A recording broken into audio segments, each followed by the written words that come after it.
मुझसे कहने के बाद नहीं समझेगा भैया, धक्का। बहुत बहुत धन्यवाद सर। अब मैं चाहूंगी कि आप दो शब्द से हमें किसी भी परिस्थितियों में आज के दकियानुसी विचारों से दूर होना पड़ेगा।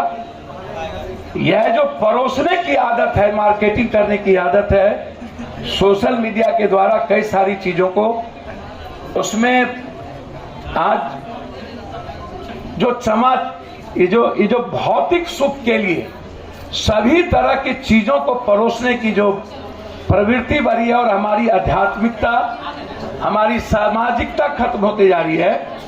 महिलाओं को इस पर विचार करने की जरूरत है। महिलाओं का सम्मान सही माने में इस देश में बिल्कुल कमता जा रहा है और इसमें वर्तमान युवाओं की जो सोच है, उसके जो जीवन शैली है, वह सबसे ज्यादा प्रभावित करती है हमारे अतीत की संस्कृति को, तब के संस्कार को और तब की परिस्थितियों को। प्रेजेंट में हम आप सबसे आग्रह करेंगे, यह सही है कि हम अर्थ युग में हैं, यह सही है कि हमारी प्रगति हुई है, यह सही है कि हम साइंस में आगे बढ़े हैं, लेकिन यह सही है कि हमारी आध्यात्मिकता, हमारे संस्कार, हमारा चरित्र, हमारा चिंतन, हमारा विचार, हमारी अभिव्यक्ति और हमारे जीने के तरीके पर हमले हुए। कहा था, गए रोए हंसी खेले के, हरत साबुन के प्राण, खाई कबीर या घट को, समझे संत सुजान। इसका मतलब साफ है, जो महिलाएं गाकर, रोकर, हंसकर या खेलकर सबको मार डालती है, कबीर कहते हैं कि इसका आघात या आघात केवल साधु संत ही समझ पाता है। दूसरे लोग इसको समझना बहुत ही मुश्किल होता है। देखिए, महिलाओं को देवी तो बनाया गया, लेकिन इस दुनिया में महिलाओं की इज्जत कभी नहीं हुई, आज भी नहीं।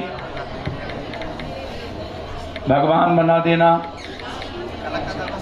चाहे जब भगवान हारे तब भी कही गई कि महिलाओं की, जब आप याद करिए, जब राम शास्त्रार्थ अर्जुन में हार रहे थे तो सीता ने जगदम्बी का स्वरूप लेकर के किस तरीके से वार किया था, तब की भी बात। और जब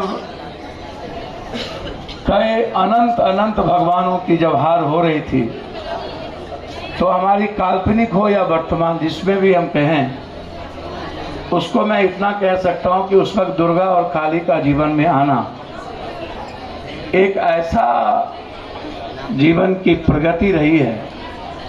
इसको हमें आज विचार करने की जरूरत है कि महिला कहाँ है, महिलाओं का सम्मान कहाँ है, महिलाओं की एजुकेशन कहाँ है, महिलाओं की आर्थिक स्थिति कहाँ है, महिलाओं की स्वतंत्रता कहाँ है, महिलाओं की अभिव्यक्ति को जीने के रास्ते, उसकी प्राथमिकता कहाँ है। सोच से हम बहुत अलग हो चुके हैं और इस दुनिया में भौतिक युग में प्रवेश करने में हम लगातार प्रयास कर रहे हैं। हमारा प्रयास एक सुसज्जित परिवार और सुसज्जित राष्ट्र, समाज बनाने का नहीं हो पा रहा है।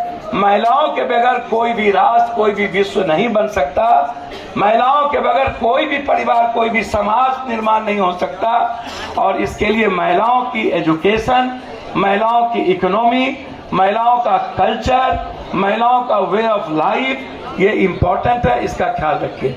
इन्हीं शब्दों के साथ आप सबका अभिनंदन, अभिवादन के साथ अगेन एंड अगेन नया साल मुबारकबाद, और आप एक अच्छे प्रगति